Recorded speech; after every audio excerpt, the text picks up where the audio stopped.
बहुत समय पहले की बात है। एक गांव में एक हीरा नाम का किसान रहता था। उसकी पत्नी भी उसके साथ ही रहती थी। वह बहुत ही गरीब किसान था। उनके पास खेती करने के लिए एक भी खेत नहीं थे। जी कितने दिनों तक ऐसा चलता रहेगा? हम कब तक सिर्फ सूखे चावल खाते रहेंगे? क्या करूं भाग्यवान, हमारी अपनी जमीन तो कोई है नहीं। हम जितना भी खेती करते हैं उसमें सारा हिस्सा तो वह जमींदार ले लेता है। बस हमें थोड़ा सा दे देता है, जो कुछ दिनों में खत्म हो जाते हैं। कोई बात नहीं भाग्यवान, बहुत जल्द सब कुछ ठीक हो जाएगा। वंश दिन किसान अपने खेत में कम कर रहा था। वह अपने खेत में सारी फसल की कटाई की और सब फसल को एक जगह जमा किया और रख दिया। उधर से जमींदार अपने आदमियों के साथ आ गया। ओ भाई, लगता है इस बार बहुत अच्छी खेती हुई है। चलो सब लोग सारे सामान उठा लो। जमींदार, आप तो सब लेकर जा रहे हो। मैं इतना मेहनत करता हूं, मुझे तो मेरा हिस्सा देते जाओ। अच्छा, हिस्सा? अच्छा रुक, तुझे मैं देता हूँ हिस्सा। इसे थोड़ा सा कटा हुआ गेहूं दे दो। लेकिन मालिक, इतने में तो क्या होगा? सारे दिन रात तो खेतों में मैं काम करता हूं।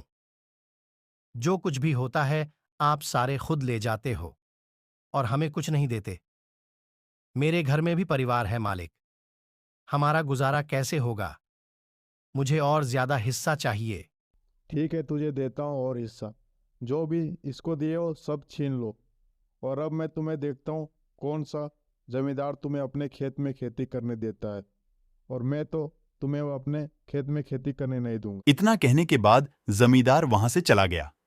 हीरा फुट फुट के रोने लगा। वह कुछ देर के बाद उदास मन से घर आ गया। उसने अपनी पत्नी को सारी बात बताई। चिंता मत करो जी, मैंने कुछ सिक्के पैसे जमा करके रखे हैं। ये लीजिए, आप उनसे कोई व्यापार चालू कीजिए। जाए बीज ले लिए और दूसरे जमींदार के खेतों में खेती कीजिए। धन्यवाद, तुमने इतना सिक्के जमा करके रखा है। इसके लिए मैं इससे कुछ नया शुरू करूंगा। इतना कहने के बाद हीरा घर से बाहर चला गया। तभी उसके पास एक साधु चलता हुआ आया। अरे बेटा, मुझे कुछ खाने को दे दो, मैं बहुत दिनों से कुछ नहीं खाया हूँ। नहीं बाबा, मैं आपको कुछ नहीं दे सकता। मेरे पास खुद पैसे नहीं है। और हीरा ने उसे सारी बात बताई। बेटा, तुम्हारे पास जो सोने का सिक्का है वो मुझे दे दो। हीरा एक ईमानदार किसान था। उसे तो सिक्के देने के मन नहीं थे, पर फिर भी उन्होंने साधु को सारे सिक्के दे दिए और वह निराश हो गया। फिर साधु उससे बोला, ये लो बेटा, ये एक बैंगन का जादुई बीज है। इसे तुम जहाँ पे लगाओगे वहाँ पर बहुत सारे बैंगन उगेंगे। हीरा उसे बीज को लेकर वहां से चला गया और जाकर अपने खेत में उसे बीज को लगा दिया। देखते ही देखते वह बीज एक बड़ा सा बैंगन के पौधे में बदल गया।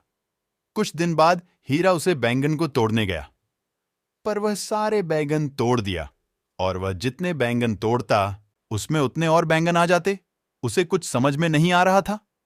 फिर भी वह बैंगन तोड़ता गया और बैंगन को ले जाकर बाजार में बेच दिया। और ऐसे ही वह रोज करता, बैंगन तोड़ता और बाजार में बेच देता।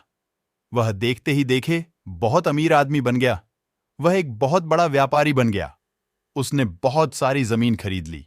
वह गरीबों की मदद करने लगा और जो भी गरीब का जमीन छीन हड़प्पा हुआ था उनको सारी जमीन दिलाए। और फिर उसने अपनी पत्नी को सारी बात बताई और उसे साधु को धन्यवाद किया। और फिर दोनों खुशी खुशी रहने लगे। कुछ दिन बाद वह साधु फिर से वापस आया और उसने अपनी बैंगन की बीज को ले गया। पर हीरा इस बात से नाराज नहीं था, बल्कि वह खुश था, क्योंकि वह बहुत बड़ा आदमी बन चुका था।